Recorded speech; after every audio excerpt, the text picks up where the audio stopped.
Hello, Faith family. It is December 16th, and we are going through David Jeremiah's Why the Nativity, and each day is a question, and we've already asked the question, why the shepherds, and why the angels. Today's question is, why the wise men? There's something magical and mysterious about the age-old picture. From across a continent, over the desert, beneath the silent stars, trudges a curious caravan. In distant lands, these men have read signs and portents in the evening sky, sensing an incredible truth that few other living souls were to recognize for many years.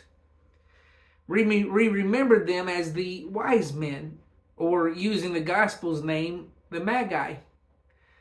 From that word, we derive magic, and it is indeed a story filled with wonder. Just who were these visitors from the east? What were they seeking? How did they find their heart's desire? Why was such a precious invitation given to them? Paintings and pageants can't seem to agree.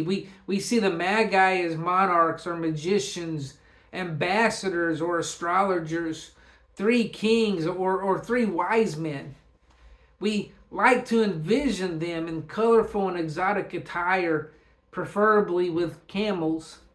For centuries, we have speculated about their identity. Not all the answers are available to us, but perhaps there is just enough light to guide our quest for the wise men of history. Like the Magi themselves, perhaps we can follow that light toward the answers we seek. They were first sighted in the vicinity of Jerusalem, asking questions. "Where is the newborn king of the Jews?" they inquired. "We saw this star as it rose, and we've come to worship him." Out-of-towners were by no means uncommon in Jerusalem. The local folk would have recognized these particular visitors as coming from some eastern land, probably Persia or Arabia. Their interest in stars would have marked them as astrologers, readers of the skies.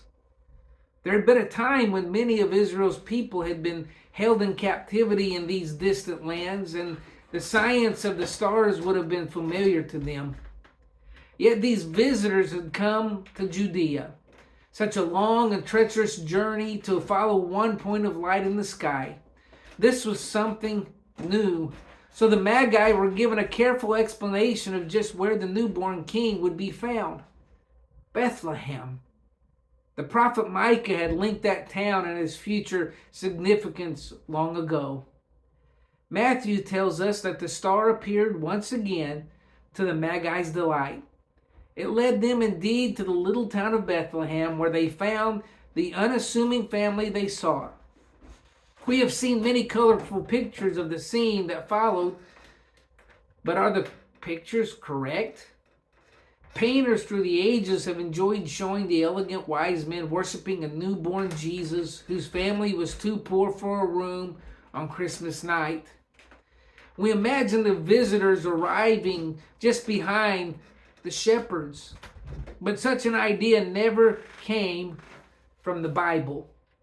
Matthew tells us that when the Magi arrived, the scene was not the rustic birthplace of Christmas evening, but a house. It would seem that a few weeks or even months had passed, and by this time Joseph and Mary had situated their little family in a more suitable home. Therefore, it was a bit later that the three of them came, or was it three? As a matter of fact, three names have traditionally been associated with the wise men. Belshazzar, Melchior, and Casper. But it's only since the 7th century that these names have been attached to the mysterious visitors. We can't be certain of names or numbers. However, we do know the names and numbers of the gifts. And indeed, they were three: gold, frankincense, and myrrh. Perhaps there were three presenters for the three presents. Thus, just as surely as the shepherds took the low road to the baby Jesus, we have the Magi who took the high road. One group came from the immediate vicinity, one from a great distance. One group came from practical peasantry, one from a setting of wealth and wisdom. One came on that unforgettable night, one arrived sometime later. They came by different roads and left with united hearts. The shepherds returned to their flocks joyfully praising God, but the wise men went to their own country by another route. After yet another sign, a dream that told them King Herod represented a threat to their lives. And there on that highway, vanishing into the east, we lose sight of the wise men again. Mysteriously, they appeared, and mysteriously, they are gone. We are left with so many questions about them. How were their lives changed? What did they tell friends in their homeland? What became of those remarkable gifts? Plays and pageants and pictures have offered imaginary answers, but the better question, those posed by our hearts, are clearly answered in Matthew's brief sketch of the Magi. For example, there is the question, who might seek the Lord of Lords? We see that great joy that shepherds and sheiks alike are invited to come, rich and poor, neighbor and newcomer. We ask, how can we find the way? The Magi followed the heavens in their hearts. The glories of God are written in the very skies. His voice calls to us from within. The wise men followed the light of a star, and God accommodated the limited wisdom of their time and place. How much greater is the wisdom available to us? God still invites us, and his invitation is written wherever our eyes may linger. What gifts can we bring? The Magi teach us that the answer is whatever we find in our hands.